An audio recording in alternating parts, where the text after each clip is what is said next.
आगामी Odisha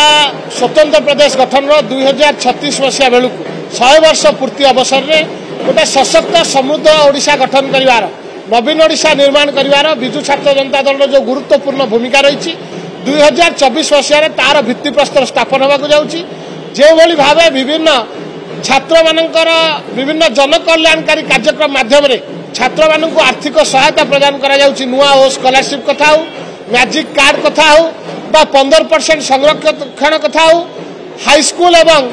college university जो भाव ट्रांसफॉर्मेशन करा जाउची से कथा को केमती तन्न तन्न करी आमे छात्र समाज पाखे ओडिशा प्रत्येक छात्र समाज पाखे पहुंचेबा ता सहित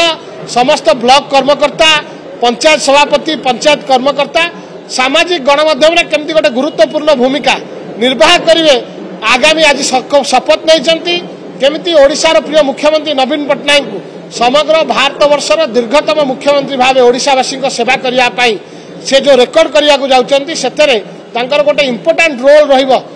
एवं से रोल को केमती सठिक भाव से माने परिचालना करेंगे से विषय आज सविशेष आलोचना होता आम सहित विजु जनता दल सांगठनिक संपादक प्रणव प्रकाश दास विजु जनता दल साधारण संपादक प्रणव बलवंत राय महोदय एवं युव जनता दल सभापति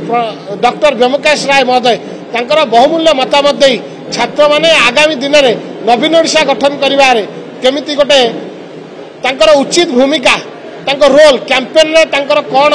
आचरण उच्चारण केउ भली भाबे परिमार्जित होई श्रृंखलित भाबे भोट पई अपील करिवे नवीन बाबू को आगु को पुणी थे सेवा करने ओडिशावासी को सेवा करने केमती अधिक आकर्षित करेंगे से आज सविशेष आलोचना होती।